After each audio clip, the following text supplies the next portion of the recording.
The following program is brought to you by PodcastOne Sportsnet. If you're one of the millions of Americans who suffers from muscle cramps in your legs and feet, then listen up. Relief is finally in sight. Theraworx Relief is a non-greasy topical foam that's clinically proven to relieve muscle cramps fast, and with daily use, Theraworx Relief can even prevent muscle cramps before they start. No more muscle cramps jolting you awake at night. Heck, you probably heard Dr. Drew Pinsky himself talking about Theraworx on TV. The results speak for themselves. Theraworx Relief is the real deal. Theraworx Relief is a life-changing product, and best of all, you don't even need a prescription. It only takes minutes to apply, absorbs quickly, and it really works. Check it out for yourself or consider it as a gift for someone you know suffering from muscle cramps and soreness. Get Theraworx Relief today at select CVS, Rite-Aid, and Walgreens Pharmacies or at TheraworxRelief.com. That's TheraWorx Relief.com. The following program is a PodcastOne.com production. From Hollywood, California, by way of the Broken Skull Ranch, this is the Steve Austin Show. Give me a hell yeah. Hell yeah. Now, here's Steve Austin. All right, everybody, welcome to Steve Austin Show. I am coming to you from the main streets of Los Angeles, California today. I'm sitting here at 317 Gimmick Street trying to muster up the energy to come up with an open for this show. Man, I tell you what, I got a good guest for you today. One of my all-time favorite guests on this show and a very good friend of mine going way, way back to our old WWF days, Lilian Garcia, host of the podcast Chasing Glory. Lillian's working her ass off. She does great interviews, so check out Chasing Glory wherever podcasts are heard. And while I'm still talking about Lilian Garcia, she forgot to give some information while we were talking. So Lilian Garcia will be appearing in Chicago at the Ace Comic-Con Midwest at Chicago's Navy Pier on Friday, October 12th. She's moderating a panel, and Alexa Bliss will be there. Seth Rollins will be there. Brie and Bella will be there. So all those WWE superstars will be there, and Lilian Garcia will be moderating this panel. Make sure you go check out the superstars, and make sure you go check out the lovely, wonderful Lilian Garcia. She's running that show. Check it out. Anyway, so Lilian came by, man. We're going to shoot the breeze about her trip up there to New York City. She just got finished singing the National Anthem for the New York Jets.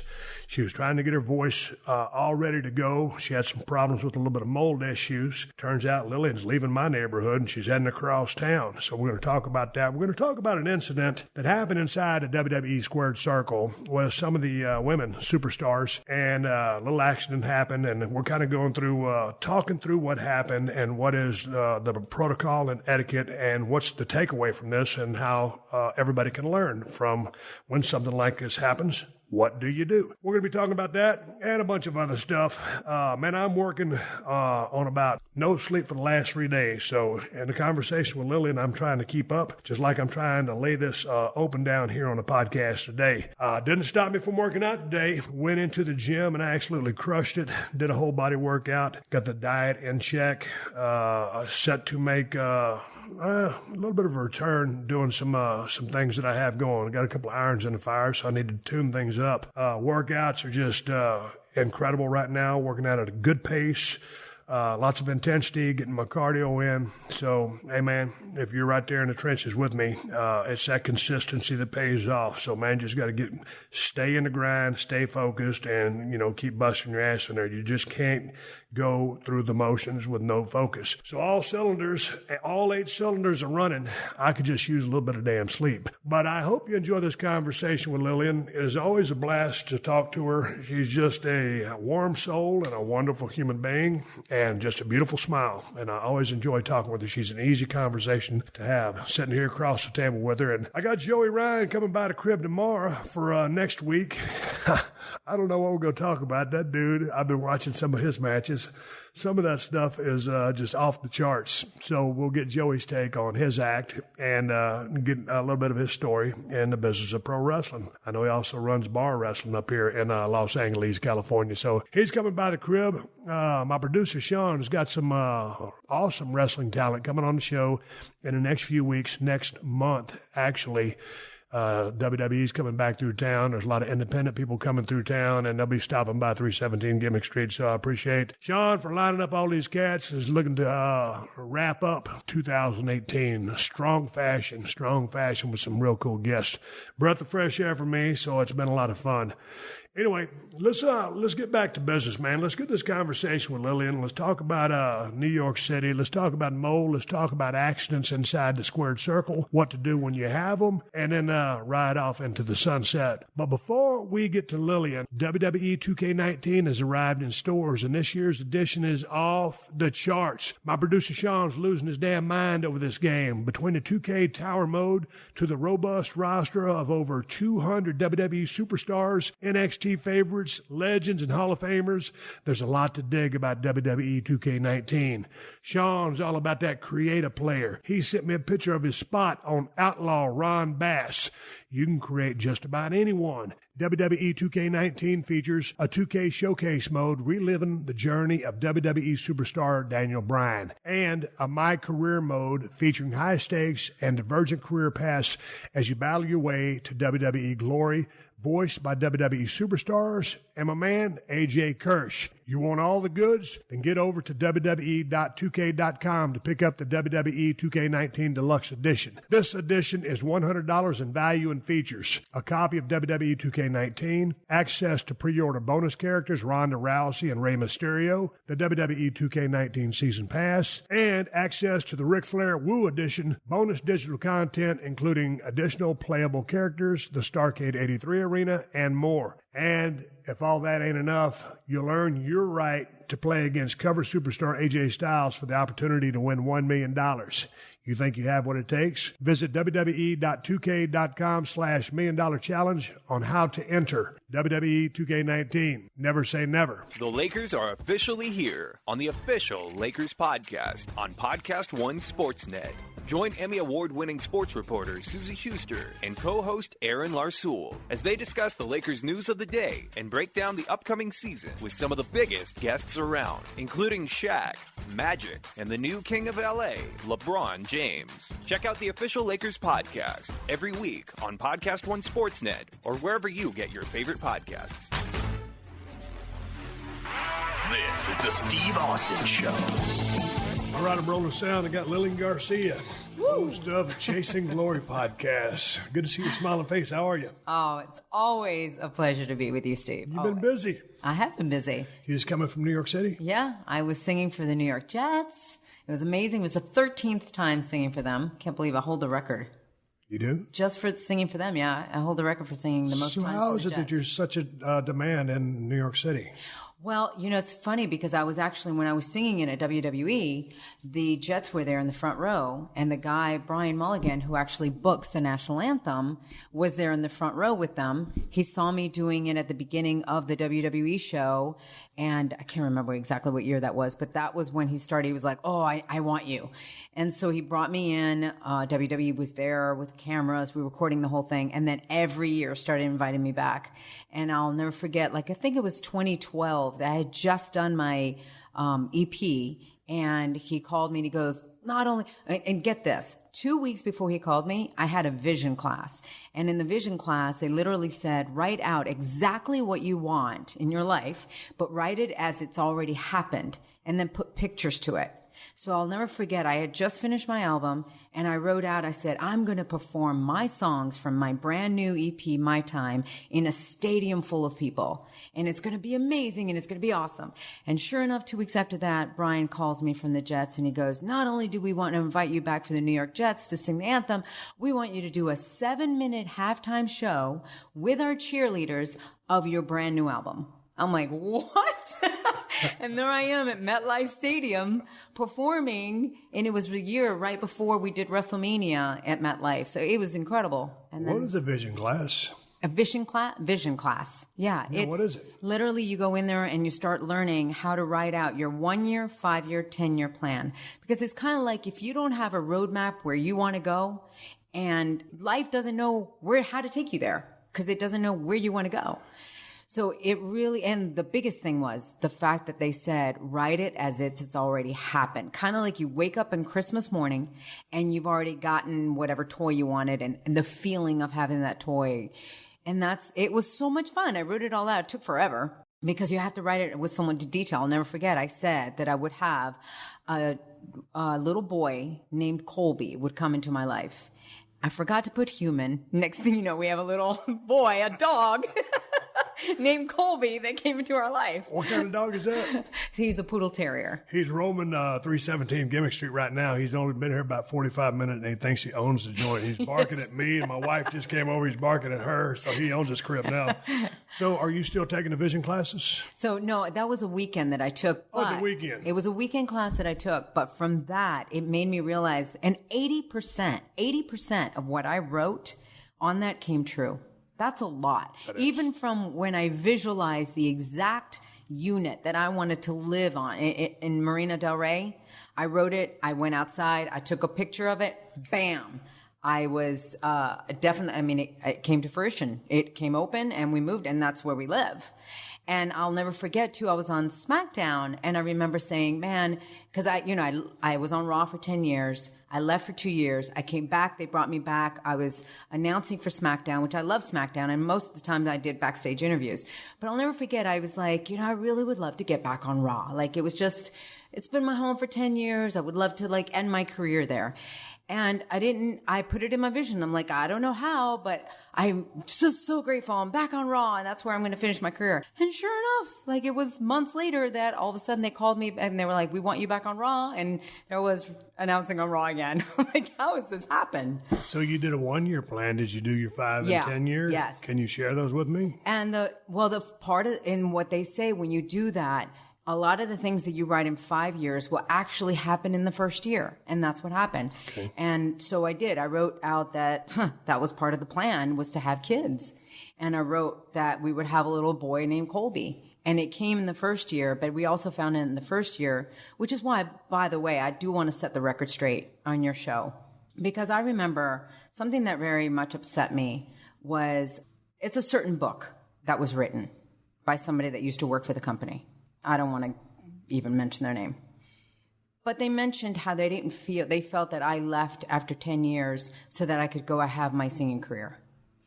And that I didn't care about the business as much as they cared about the business. Yeah.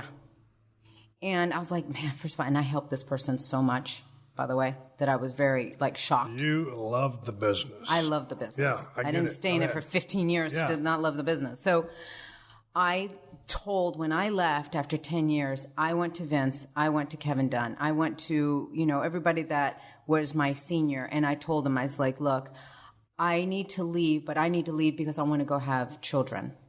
And my doctor's saying that I need to get off the road. So they couldn't have been more understanding and caring and loving and saying, absolutely, we're 100, behind you 100%. Stephanie had already had kids, so she was like, go, this is exciting, they're wonderful, all of this. I left. My husband and I immediately tried to have children, and then it wasn't working, and it wasn't working, and it wasn't working. And it was about a year and a half later that I found out that I just couldn't. Right. We just couldn't have kids. And yet, I don't even know, he never got tested. We don't really know who on which side, but it doesn't really matter. We just couldn't have kids. And it was hard. I'll never forget the day I found out I couldn't have children is the day that Candace Michelle called me to tell me she was pregnant with her first child. Oh. Talk about, and of course I couldn't share with her. I was just tears streaming down my face, which I couldn't, there's my little boy. Tears streaming down my face, which I didn't want to tell her and blow her moment, Right. So I didn't want her to hear the tears over the phone. But I just remember going, my God, this is a bad day. The fact that I find out I can't have kids, she's telling me she can. Oh, it was just a bittersweet, right? Just a bittersweet call. So, but anyway, that's when I remember talking to Kevin Dunn. They were here for SummerSlam in LA, and they invited me to the party, and Kevin's like, are you ready to come back yet? And I love when he says that. All right. Yeah. And then it was around that December or November that he's like, let me know. So I let them know that November when I realized it was just not going to happen. I said, you know what? This is my family. This is my family. I would love to come back. And that's when I told them in November, and boom, 2 weeks later, I came back in December. And I came back for the next 5 years. So I love this business. For anybody to tell me that otherwise, no way. I would call BS on that one myself. I've known you too long. I see your passion for the business. To follow up on that, I mean, when you found out that you couldn't have kids, did y'all ever consider adopting? We did. And we were very, very open to that. But what happened was that's when my father got sick. Yeah. So that was 2015 that we found out that he had bladder cancer. And then in 2016, we moved him in to live with myself, my husband, my mom came. My sister was basically living with us too, because she was with us every 3 weeks. She would be with us, every week, so for 3 weeks. So she was basically living with us too. It was too much, taking care of him. And we had 5, sometimes 6 people living with us. And we knew that our goal right then, we were like, no, we have to get Dad better. When we didn't get Dad better, and when I stepped away, when we got the call saying he had 2 weeks to 3 months to live, I'll never forget my final months with him. That's when actually he told me, I'll never forget too, in September, because I left in the beginning of August in 2016. In September, he said to me, he's like, Lil, I don't want you just sitting here watching me die. Please do something. I feel so bad that you've, not even with WWE anymore. Please do something. And that's when the whole idea came up with doing the podcast. And that's when I started the podcast in November, which is the month before he passed. So he was able to watch the podcast. He was in tears when he was listening to it and all, and he was just so proud. And so that's why it meant so much to me. So it was this, so ever since then we kept Mom for another year. And now she's great. She's in Hollywood. She's doing phenomenal. But we realized at this point, we're like, you know what? It's a little too late. It's a handful to raise a child, and we're not at that anymore. I mean, you're grinding. I mean, you're working your tail off on your show and doing everything that you're doing as well. That, and we just realized there's other ways we can do, I try to see my friends' kids, or we also do some charity work with kids. We want to do mission work. We really do. We want to go away for a while, for a few months or something, and go to some of these countries that where it's Rwanda or something that, that have these children and experience that. I just feel like I'm okay now with the dog. Like, he has filled my mothering instinct. Yeah. Literally. Well, that's been enough. Our dogs are our babies. Right. Lola and Callie, and normally it's Callie in here interrupting the podcast. Today it's Kobe, your little 5-year-old dog. Chewing, if you guys hear him. Podcast. But man, our dogs sleep with us. I mean, a lot of people say, I don't understand that mentality, but they're basically our kids. And I have 2 daughters that are grown adults now, but those dogs are my babies. Yeah. One more question on that 1, 5, 10-year vision class thing. I mean, how often are you supposed to do this, or how often do you need to redirect yourself? Because, man, my brother plans everything out. I ain't planned shit ever. I don't have a 1 day, a 5 day, or a 10. I don't have any kind of plan. I just finally ended up here at a podcast table talking with you after everything else that I've done. So I'll never have a plan. Did you take that class to think, okay, I need goals here and some direction? I was realizing I was not getting to where I wanted to be. Right. And I said, and if I knew how to get there, I would have gotten there a long time ago. So when somebody brought this class up, I was like, well, I have nothing to lose. Because I feel like you can always learn something from any seminar, any class. And I love doing that. I'm about to go into another seminar called Powerful You with some very powerful people in the business, Jay Shetty being one of them, which I don't know if you know Jay, but he's phenomenal. He's just surpassed 3 billion views on Facebook. And what does he do? Motivational guy? Yeah. He is a guy that was, as a matter of fact, he talks about The Rock and how he loved The Rock and all, and he was reading all these books on entrepreneurship and this and that. And long story short, he basically was asked to go see a monk speak. And he said, a monk? Why am I going to go see this monk speak? And he got convinced, and he went and saw the guy, and he said he couldn't take his eyes off of this monk and everything the monk was saying. Because it was like I was watching the most beautiful woman in front of me, and I was just mesmerized by the look, by the everything, the message. He ended up dropping everything and becoming a monk for 3 years and living that lifestyle. The Jay guy did? Yes. Jay Shetty. What do you got to do to be a monk? I'm going to have him on my podcast, so I'm going to find out. But he literally did that for like 3 years. And I think he said some of the summers he lived like an entrepreneur, and then, or the summers he was a monk, and then the rest he wanted to live both lifestyles to see which one fulfilled him the most. And he said for sure the one that was more of the monk lifestyle was fulfilling him the most. And so now he really goes around and talks about his message, and it's so powerful, extremely powerful. And that's what I'm starting to align with more now. So it's a whole new journey that I'm on. And because of that, now I feel like it's time to write out another 1 year, 5 year, 10 year plan. And sometimes when you're writing it, you don't even know what you're about to write down, but you just start. And like I said, when you write it like it's already happened, and like I put my mentality like it's Christmas morning and I've gotten all the gifts are in front of me. What is it that I want? Oh my God, I got this, I got that. And the feeling, what it felt like. And I was giddy. My husband would look at me and cause I was laughing. And he goes, what? I said, I just won a Grammy. That's awesome. Yeah, it's so fun. I don't know. It's a lot of fun. Hey, were you at New York on Sunday or Monday? I was there. I just left Monday evening. After you sang? Oh, so it was afternoon game. Sunday. Oh, you sang Sunday. You Right. left Monday. I thought you were traveling today, as a matter of fact. But anyway, so how was the travel? I mean, because my point is, just to put it out there, man, every time I read, my computer in the morning, I have, about 3 different, websites. There's just main, broad, general news of what's going on in America and the world. More and more people on these commercial flights are just absolutely flipping out. Oh yeah. People are just going crazy. I just don't understand it. I haven't had to fly for business for a long ass time. So Right. I'm just wondering, what's the temperature? What's going on out there? People are grabbing, trying to yank the doors off, doing stuff in the aisles. I mean, just the one I read this morning was on a long ass flight down to some different country. They started going through the bags and the overhead bins, stealing shit. Wow. So, I mean, I don't know. It's just changed since I got off the road. It has changed. I think the whole temperature of people has changed. I don't know whether it's like we try to push the boundary more and more, but sometimes I wonder, where has kindness, patience, and respect gone? Where? Why are people so, I mean, I remember like being in line, and I saw 2 people cutting each other off, and I'm going, you do know that the plane's going to leave at the same time, right? Like, doesn't matter if you let somebody in front of you or not, or this woman, you cut, get in the back of the line. And I'm sitting there watching to the person who said it, and I'm going, we're all leaving at the same time. People relax. And that's the one thing I'm seeing is not the patience. And my God, have you noticed how many people complain about the smallest things, Steve?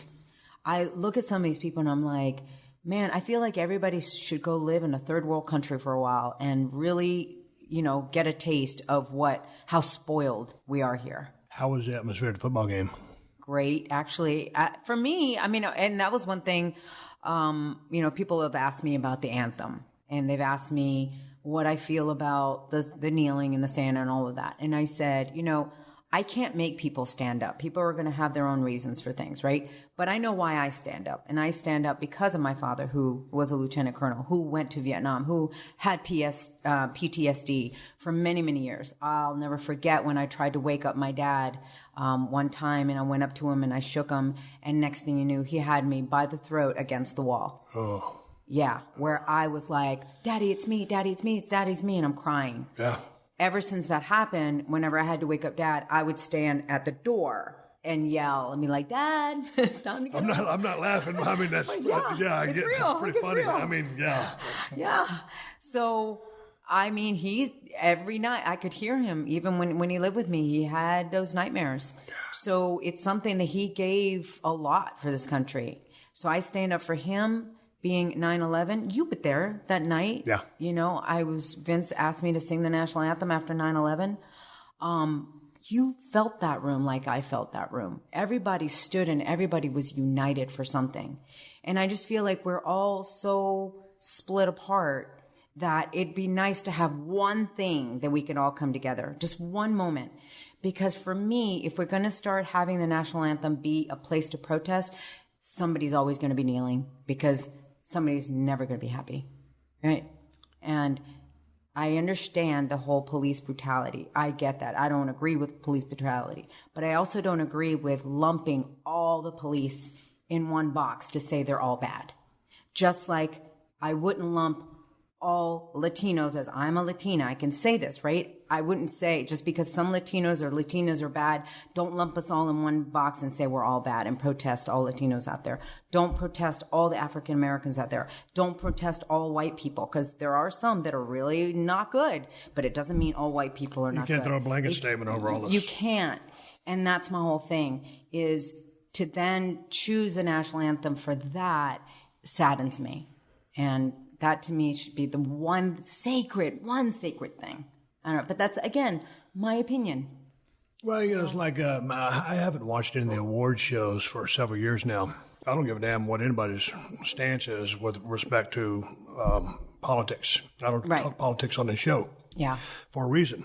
Exactly. So I'm not going to try to espouse my beliefs on anybody, especially if just doing a podcast. So when someone gets up there, whether they're on the right or the left, and they're accepting an award, and they use that as a platform to talk about where they stand on something, I'm like, man, I just want to see you get your award, the Grammy, the Emmy, the Oscar, whatever it's called, say some thank yous or say how much making this movie meant to you or whatever, and get off the stage.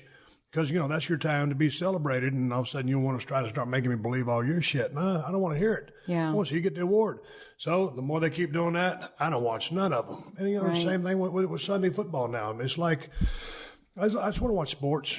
Right. Man, when it's time to watch politics, I remember growing up as a kid, I kept wondering, like, man, why my mom and dad so much into politics? Always watch some regular shows. Yeah. Well, now, in the age that I'm at, I'm into politics too. I want to see what's going on. Right. Because you care when you're an adult. When you're a kid, maybe not so much. I didn't give a shit when I was a kid. Of course. Now I'm watching. So I get what my parents were doing. But, they're talking about politics. Now, if they're going to start talking about sports, I'm going to turn them off because I don't want to hear them talk about sports. I want to hear the people who know about sports talk about sports. Right. I mean, that's a very simplified explanation of it. But I just want, when I want to watch football, I want to immerse myself in the football world and the story. And that's just how I feel about it. And that's why I posted. I just said, for me, thank you to the first responders who are the first ones to go in, right? And everybody else is running away from something, the first ones to go in. And thank you to the military who protect us and let us and allow us to have a day like Sunday where I was actually there with 80,000 people and we were safe enough to watch a football game. And that's why I sing it for the country that I live in, that we can do that. So it was emotional, and people, it was pretty cool. Like when I walked around, everybody started applauding where the girl was like, wow, this is like your victory lap. People were really very moved, and they were like, man, you gave me chills, which is the best, compliment that you can give a singer and myself, is because I sing it with passion because it means so much to me, and that it gets portrayed that way is awesome. Was that a televised game? I think it was against Denver. I'm not sure if it was televised, but the good news is that I now have a 10-3 record with the Jets whenever I sing. So there we go. I never swore you. I mean, you're a veteran now. You've done it many times, but as each case, you still get the butterflies. You don't understand going in this one. Nobody knows what going into this one was like, because I kind of shared with you a few weeks ago when we talked. I have to move. I'm moving from Marina Del Ray. I'm not going to be your neighbor anymore, which really saddens me. But there is a huge mold issue that we have in our house. And it was sad because I was like fighting it to stay because my dad passed away there. So for me, it was very, sentimental. But it's gotten so bad that's affected my voice. And so when the Jets asked me to sing, of course, this was months ago. So I'm like, yeah, sure, I'll do that. And then when my voice was just like cracking and cracking and cracking, I'm like, what the hell am I going to do?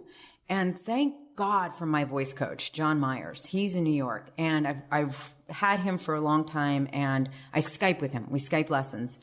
And I contacted him like 3 weeks ago, and I'm like, John, do I need to pull out? And he goes, nope, we're going to get you through this because technique is going to overrun everything. And that's what he did. He worked with me and reminded me about technique and how I can get through any swollen chords. And that's what we did. But, it doesn't mean that I'm not going to be nervous because I want to be great. Yeah, but when you're talking with your voice coach, he said, hey, man, maybe y'all got some mold over there, because was this before y'all had pinpointed that it indeed was mold and it was affecting you? Oh, yeah. No, he said, you got to get out of that place. Okay.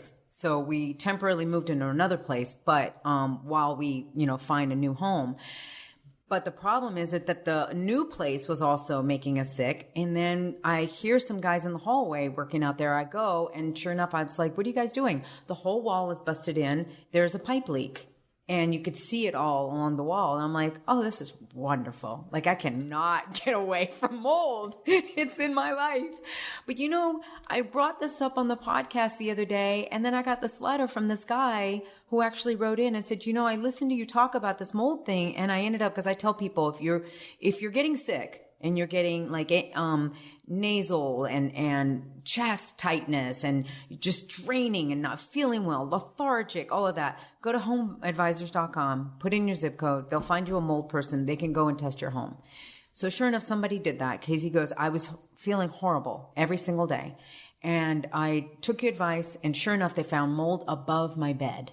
So I was breathing it every day. I was on 2 inhalers. He goes, thank God you talked about it, because who knows where my life could have gone, from here, as far as it's very unhealthy, extremely unhealthy. So that's why I do talk about it. And so how long did it take you to kick out? You're breathing mold, it's affecting you. Oh, yeah. Your voice is cracking. So. Yeah. So when we got to the hotel Friday, we got to the New York hotel. Thank God between Friday and Sunday, my cord started to swell. The swelling went down. But that's what I mean, Steve. It was like really getting down to the wire. Man, anybody had to fly me in there to back you up. Yeah, and do our little duet again. But what we had come up with, the solution was, because I sing it a cappella, I can sing it in any key. So we were like, okay, let's just sing it lower than you normally sing it, so you don't try to hit all those high notes, because that's where the cracking was happening. So that was my last resort. I knew that I could get through it. I just didn't know what kind of performance. But then the morning of, when I rehearsed and everything was coming back. So I was like, let's do it. Okay, what's your preferred key to sing it in? Or what's the terminology? Yeah. Starting in a B, and I think that's my first note. Like, you can go to any little key thing, and you hit the note B, and whatever that note, you start the O, say, can you see? But I think that's been the mistake of some people that sing a cappella, is that they start the song too high. Got nowhere to go. They have nowhere to go, because the song's going to escalate and escalate and escalate and escalate. So you can't start it that high. And so whenever I hear somebody singing the anthem, and I hear them singing it kind of higher than a B or something, I'm like, oh Lord, help you. Man, you better have some range. You better have some range. So what was your safety key going to be? My safety key was just going to be a half step lower. It was going to be a B flat. And if not, then it was going to be a half step lower. Come on, Lil. What's the difference between a B and a B flat? It's huge. It is? It is. It is huge. Quick reminder that while I'm sitting here flapping my gums, there's millions of skilled workers out there. Construction workers or utility repairmen who make their living as doers. Swig a beer to the working man. They keep the lights on, the roads paved, the water flowing. They are the unsung heroes who keep the world moving. In fact, this podcast might not even exist or get to your ears without skilled workers to provide the electricity and bandwidth for your laptops and devices. For all the doers out there, Timberland Pro has the stud wall quarter zip pullover designed to keep you comfortable, warm, and dry. This pullover features a durable water-repellent finish, a stand-up collar and chin guard so your zipper doesn't rub against your chin, stretch side panels for added mobility, and rugged textured polyester bonded fleece. The stud wall quarter zip pullover is a must-have wardrobe staple for the hard-working doers out there. There are talkers and there are doers. Timberland Pro. Always do, never done. And for all you doers out there, here's one more thing for you to do. Go to geico.com, and in 15 minutes, you can be saving 15% or more on car insurance. That's right. Save hundreds of dollars on car insurance at geico.com. Extra money in your pocket? It may just be the most rewarding thing you do today. Alexa isn't the only one with breaking news. Make sure to hang around at the end of this podcast for the latest breaking headlines on the AP News Minute. You've seen him in the hit movie Night School with Kevin Hart and Tiffany Haddish. But you can hear Rob Riggle every week on the funniest sportscast around with co-host Sarah Tiana. The way it usually works is you do the script as written, because that's what the studio paid for. Then you do another take, same thing, only with notes. Then on the third pass, they'll come back and say, okay, anybody got a thought? Yeah, can I try this? No. Can I try this? No.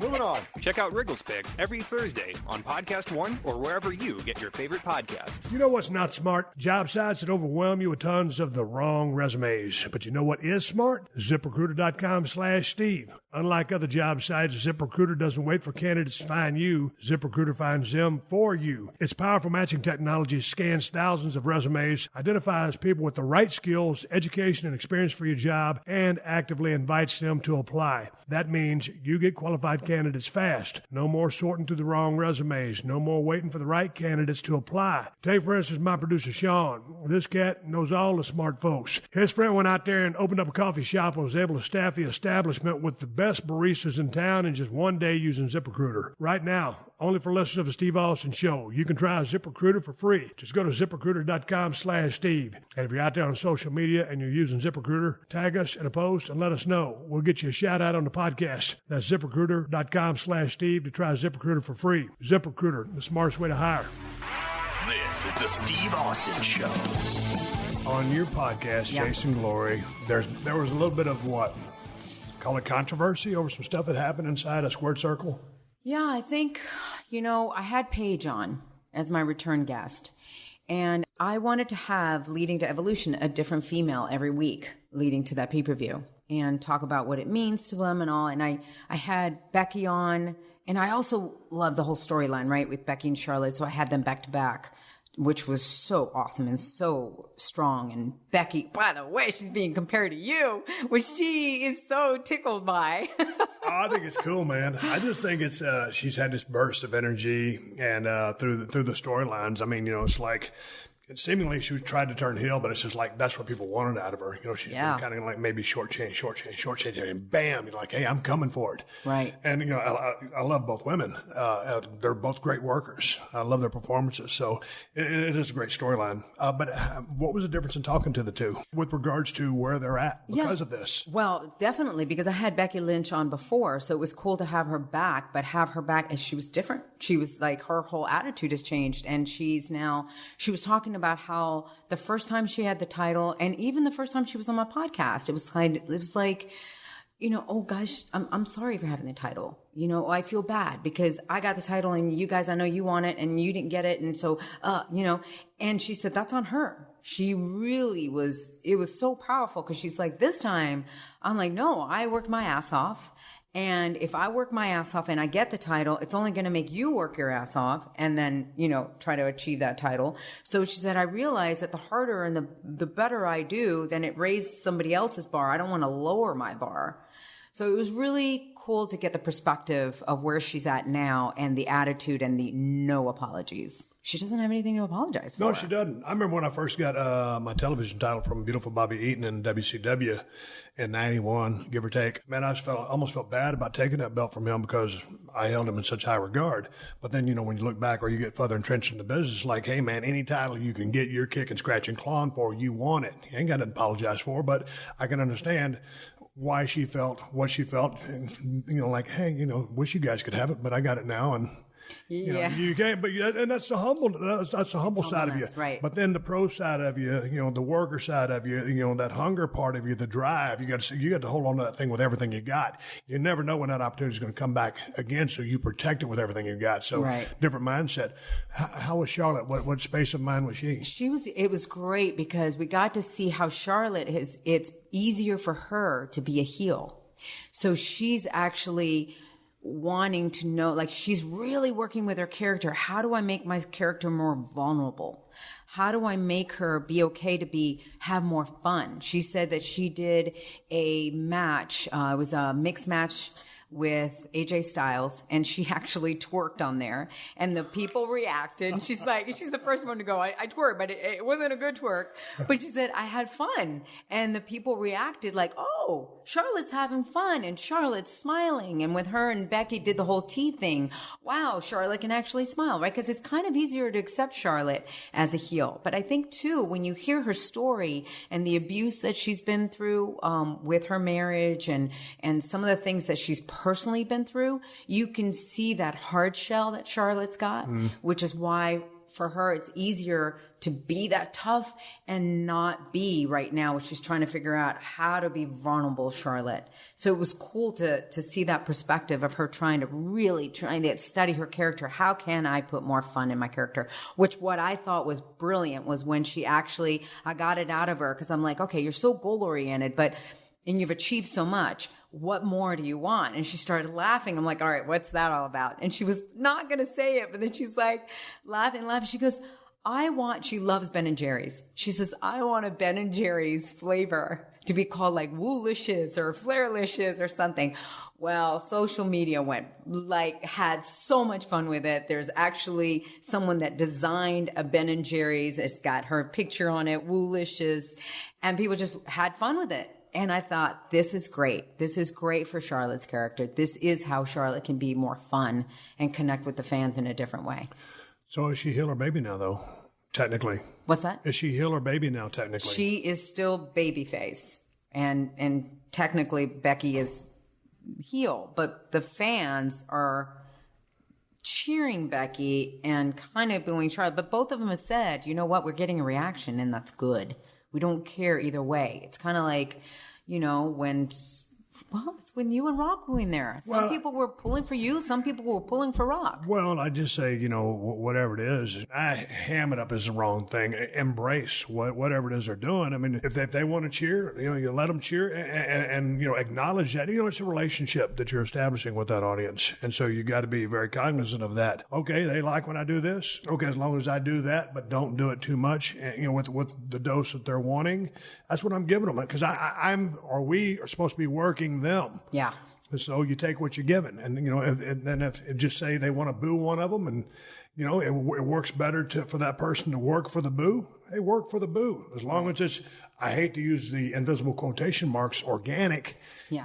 Then whether you heel or baby, technically there kind of is, but there kind of isn't. Right. Depending on where you are in your headspace about sports entertainment / professional wrestling. Mm-hmm. Me being a little bit more old school, I like having, a heel, a baby. You don't always have to have that. But right. It was like, like when we went to Calgary to do that Calgary Stampede, when all of us guys work with the Heart Foundation. Yeah. Over here in the States, we were massive baby faces. They were heels. Right. We go over to their part of the world, and they're the baby faces, and we're the heels. Yeah. So I worked heel that night. Right. That's me. I mean, that was just working for that crowd. And the people in the United States are like tripping out like, hey, man, they just reversed roles. What's going on here? Right. I don't know what's going on, but I love it. So do that. As long as people are buying what you're doing, give it to them. Right. And that's what they're both are. And I love the fact that Becky, we did bring up, at first they were doing that whole cheap thing where you start putting down the crowd and all of that. And then she's like, wait, it didn't work because the crowd wasn't buying it because they've been behind her. It was a little clunky. And because, they were trying to force a square peg into a round hole or vice versa, whatever you call it. It just, people saw through it and like, nah, and then, good enough for the crowd that are like, okay, we're going to give you a mulligan on that promo because, that's what they wanted you to say, but here's where we are. Yeah. Okay, good for the WWE, have their ears and, the receptors on and say, okay, let's go ahead and go like this. Yeah. Yeah. No, I think it's brilliant with both of them. I think they work really well together. They do. I'm happy for both of them. When you see, one talent, two talent, great chemistry, a great rivalry, but they're both lighting it up. The chemistry is good. The work is great. The storyline is as great as it can be. When you have all the pieces, it's just because I've been gone for a long time, but I'm still, very much in touch with the business. Right. So when I see someone, get the green light and start lighting people up, I'm like, I'm happy for them because I had I had fun on my ride. So when I see people having fun on their rides, I want them to do the same. It's like Sasha and Bailey. I'm still very high on, and they're kind of in different zones now than what I was used to them being. Some way, them to light back up again. Yeah, all of them. And I think we're going to talk a little bit about the Riot Squad. Yeah. So because I like that group of gals. Yeah, I do too. I think they're great. I love the whole chemistry between all of them. Good gimmick. I love it. I think they're great people. I've talked to them enough. And they've all said that they wanted to come on Chasing Glory, which is great. And I can't wait to get their stories individually. That's my whole thing, is just getting these individual amazing stories. Now, what happened was I had Paige on my show. And, Paige is coming from someone who lost her entire career from injury. as you very well can identify. Oh, yeah, neck injury. So, probably, most definitely different problems, but same neck, same region, the neck. And this is a young lady who's still very young, but has, almost 20 years in the business. Yeah, she's a veteran. She was 15, yeah. Right? And she's now 26, I think it is. So, absolutely. So, when they had the 3-on-3 was the Bellas, Natalia versus the Riot Squad, and Brie had that, the kicks with Liv and knocked her out. I mean, she didn't intentionally do it. And that's what we were talking about on my podcast, how people really got down on Brie and acted like she intentionally did it. That's what I didn't like. But I know that, as they've come out afterwards, it's not ballet. It is a contact sport. And you are going to hurt people, unfortunately. And Brie's, I think this is the first incident she's ever had of hurting anyone. And Paige's comment was like, I couldn't believe how much people went down on Brie. And then she says, I feel like, in her opinion, right? She was just giving her opinion. She said, I feel like Ruby and Sarah should have protected Liv, or Liv should have protected herself in this match. I was so excited to know that I was coming on here to talk to you, because you being such a veteran, I'm not a wrestler, so I can't speak from that side. I can only speak as a viewer. And so I really don't want to give my opinion on something like that. I want to get it from somebody who is a veteran like yourself, who has had an injury. I know that Paige, people are saying that she was trying to throw Riot Squad under the bus, and I know that's not her intention at all. She cares for them. And I think I know that Paige is coming from the angle of, man, I don't want to see anybody lose their career like I did.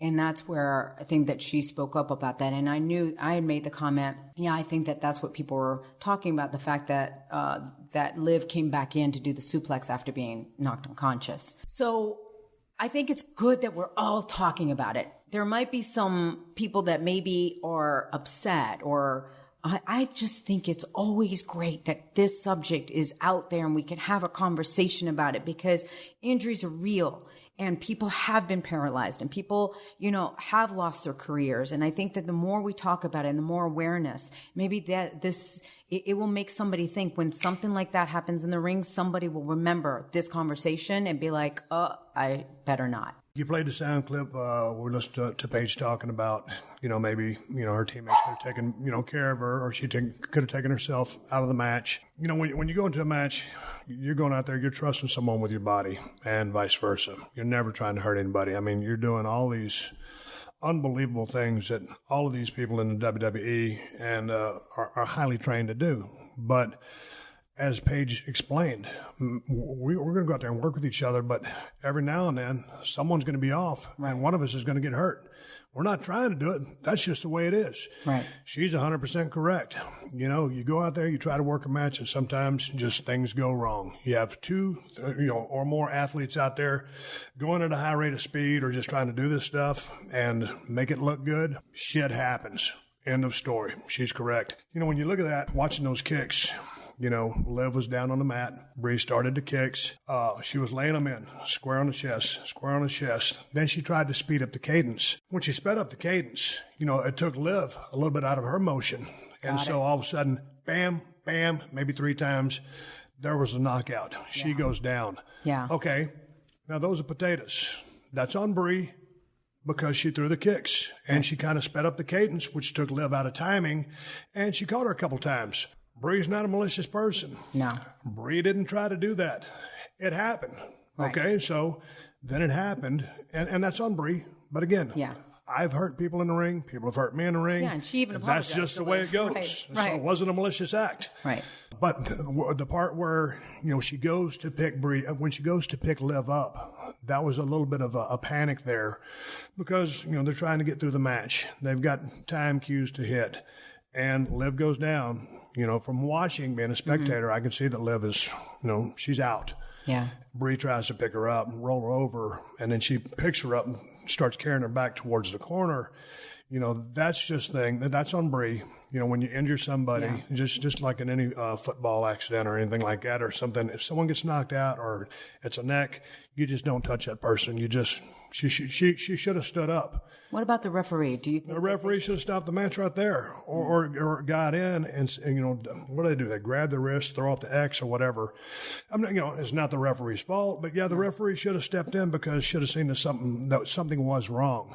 So Brie makes a mistake of trying to pick her up to continue on with the match, puts her over there, and then I think Sarah comes in next, and they go do business. No, actually, Ruby did. Ruby does. Ruby, yeah. My bad. So Ruby comes in, and her and Brie are doing business. Right. Liv rolls out. Sarah's out there kind of talking to her, hey, what's up? Obviously, Liv's kind of out of it a little bit. She's just been knocked out. Right. So she gets back on the apron, and then comes in later part of the match, and gets involved in the big triple suplex thing. Right. Okay. When someone gets hurt, the referee, as you and me were watching this, kept looking back. Yeah. Back to the action in the ring, back to the corner, on the floor, back to action in the ring. I mean, something's going on there. And they're not shooting what's going on over there for camera. For people who watch at home, something's wrong. So when Liv comes and gets back involved, in my opinion, that's not on Ruby or Sarah to keep her down. Now, if it had been like a person like Vince McMahon or like me or whatever and just said specifically, or Triple H, stay out, you're done. Mm-hmm. She probably would have listened. Right. I got to give credit to Liv for coming back in the match. On one hand, that's the worst thing you can do. But as a person who's been dropped on the head like I have, or like when Triple H blew out his quad and tried to finish the match, it was a tag match we were in a long time ago. That's the mentality of the boys. Yeah. And when I say the boys, I mean the women too. That's just what we call them. That's just the mentality of being a professional wrestler, trying to finish the match. That's what we do. So credit to Liv for having the gumption to want to come back and finish and do her part. And whether Ruby or Sarah said, hey, stay down, I can't put the blame on them. They're not exactly, seasoned veterans of, many, many years inside the squared circle. They're going to just be authority figures to Liv and command her to stay out. They're trying to finish the match. Yeah. So Brie potatoed her. Brie picked her up. When you injure somebody, don't pick them up, let them go. But, when Liv wants to come in, man, she's a gamer. I give her credit for trying to come back, and sometimes that's the worst thing you can do, but I give her credit for being tough. So Paige's point was, take care of yourself. We've had numerous concussions. And with respect to what Paige said, she's correct. Take care of yourself. And like she's saying to, maybe her teammates, hey, take care of her. I'm sure they were concerned about her, but again, kind of things spin out of control there because who's calling the shots there? Who's really an authority there? Liv, she could have laid out there, on the mat, below the ring or whatever, just got out of the match. So you do have to protect yourself, but that's easier said than done. When adrenaline is flowing. Paige is a veteran. She knows this because I'm sure she's gotten hurt and tried to continue matches herself. Right. That's just the way we're wired. She's not wrong in saying it. Yeah. But again, that's just the gamer of being a competitor and coming back in the match. And it's not like, Ruby and Sarah are just going to sit there and just stiff arm her and say, do not come back in. If they'd have done it and she would have listened, well, that'd have been fine and dandy. But it's easier said than done. Yeah. But it's not out of logic. And she is right, though. I mean, you do have to take care of yourself. That's why I said I love conversations like this because if you look, there's angles to everybody's perspective.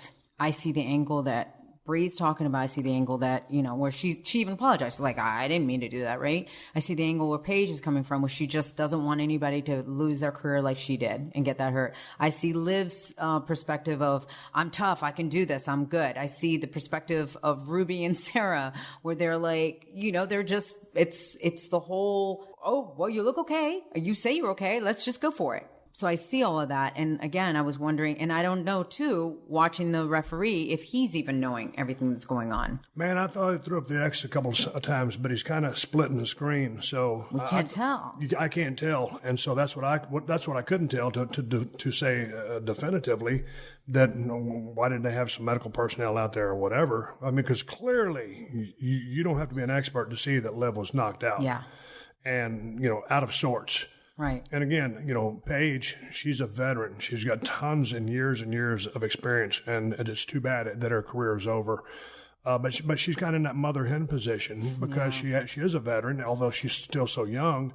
So everything she's saying is right, but all of a sudden when you're in the game, it changes because when you're a player, you want to finish the game, and credit to Liv for wanting to finish the match. Yeah. But, then that's when it's just like concussion protocol in the NFL. Dude comes out, gets his bell ring, right? Right. He wants to go back in. The dude looks at him and said, man, you ain't going back in. You're done. They won't allow him back in. Although he's a warrior, he wants to come back in. Same thing with Liv. I mean, she just want to go back in. Same thing with me when I got dropped on my head against Owen. Yeah. So they're doing all this great stuff, and shit happens, and there's no ill will, and you learn from it, and you go on down the road. So anybody that was involved in that, just like, okay, next time this happens, this is what we know to do or not to do. Right. And lesson learned. And luckily, from what I'm guessing, Liv is completely okay. She's okay. Yeah. Yeah, she's okay.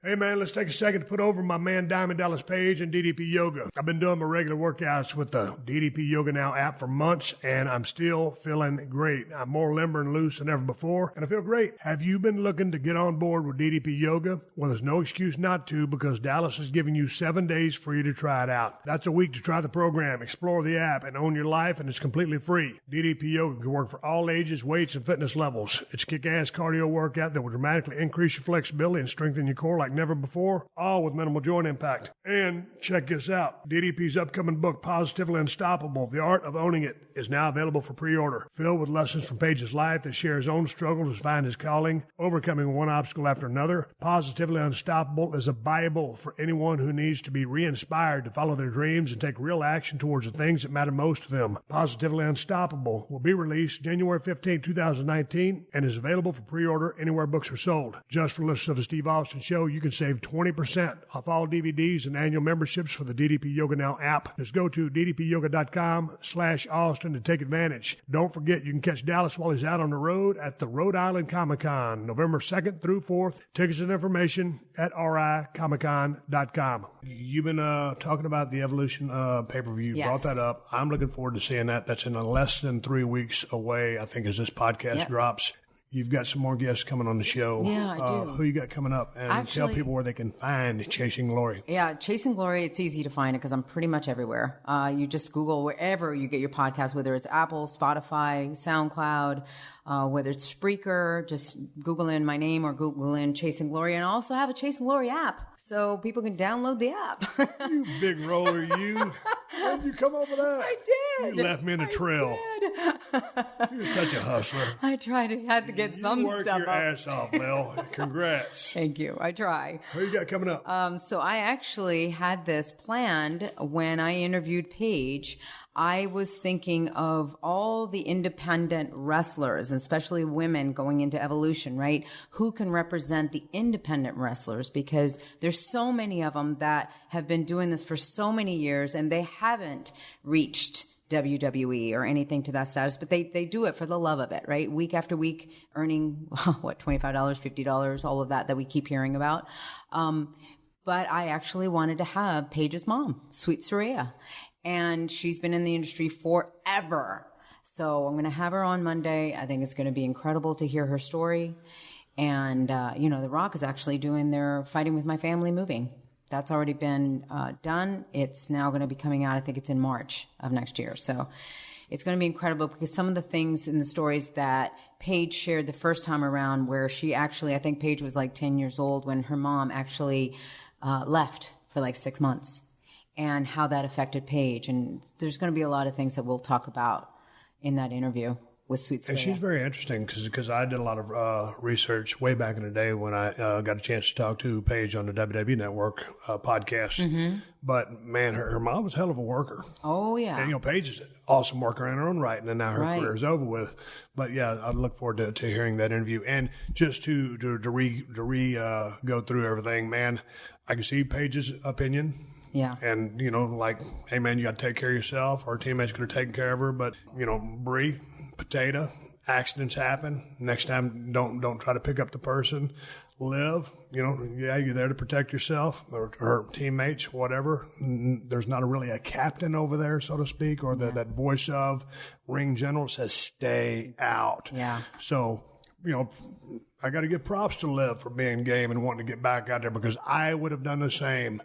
Almost anybody would have done the same. So I can't point a finger at her. So there was nobody really wrong here. An accident happened and opinions are formed, and that's just the way it is. Yeah, I totally agree. Again, I'm just glad that we're all talking about it. I really am. So that's what's so great about podcasts, right? We all get to talk about it and express our opinions, and then we'll go from there. But I'm excited for Women's Evolution. I'm excited about the all women's pay-per-view. What was your opinion when it came out, when it was announced? I thought it was cool. I mean, man, because, man, it's been the last couple of years that this whole thing is, well, it's been more than a couple of years. It's been in the works. But, man, all of a sudden, just the women's division just started spinning up with more, better workers, better characters, better gimmicks, more time. Right. And so, a whole lot more time. So the fact that they give them their own pay-per-view, I think is flat out awesome for not just women in wrestling, but for wrestling in general. I mean, for the women to have a card from top to bottom, a pay-per-view from top to bottom on their own, that's pretty damn big time. I was excited to see, as I was watching the highlights of Monday Night Raw last night, because one of my favorites, Trish Stratus, made her come back. Oh, my girl.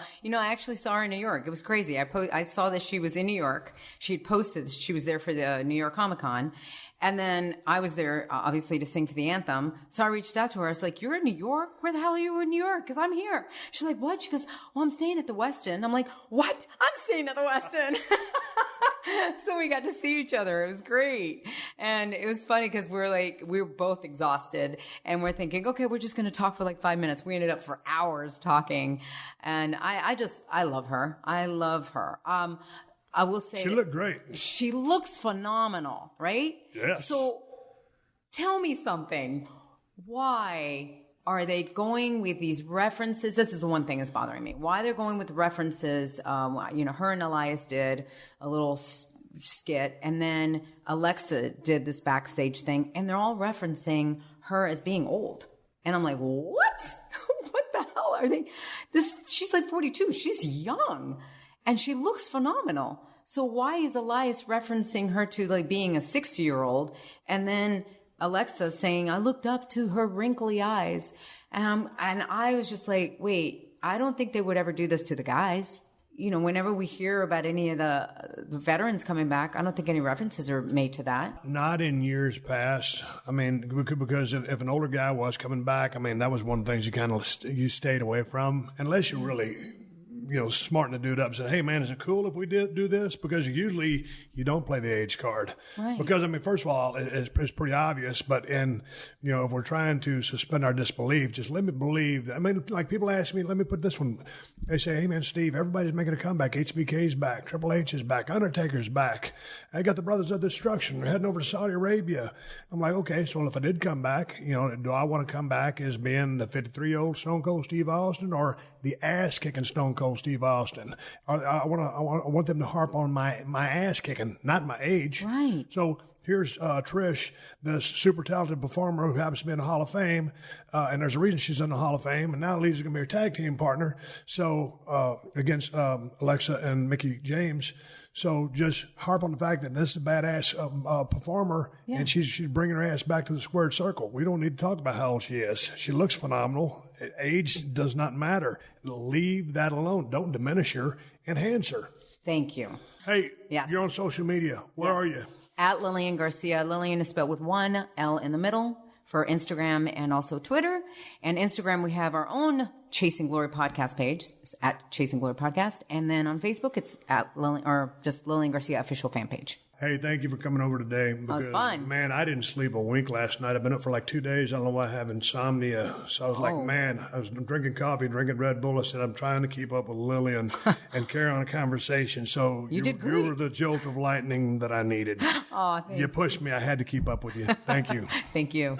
Football season is here, and no one covers football like PodcastOne Sportsnet. We've got you covered on a daily basis with Dan Patrick, Rich Eisen. This might be just a walk in the park. RJ Bell's Dream Preview, and Ross Tucker's Fantasy Feast podcast. They're just creating more work for me at this point. We also have Jim Harbaugh with Attack Each Day and Revenge of the Jocks with Martellus Bennett. Football is the ultimate soap opera. So download all of these shows and more each week on PodcastOneSports.com. All right, everybody, give me the go-home cue. It's time to wrap up this podcast and ride off in the sunset. I want to thank Lilian Garcia, damn near my next-door neighbor. She's moving out of the neighborhood and moving on to cross the main streets of Los Angeles, California to get away from that mold. Gonna miss you around here, Lil. We never saw each other anyway. Man, when you live in Los Angeles, if you live more than a mile or 2 miles from somebody, you don't see their ass unless they come over to your crib. Anyway, I always enjoy talking to Lilian Garcia. Check her podcast wherever they play podcasts, Chasing Glory. She does a lot of homework and she does awesome interviews. Check her out. And while I'm speaking about Lilian, she is moderating a panel in Chicago this Friday. It is an event where you meet your favorite WWE superstars. It's the Ace Comic-Con Midwest at Chicago's Navy Pier,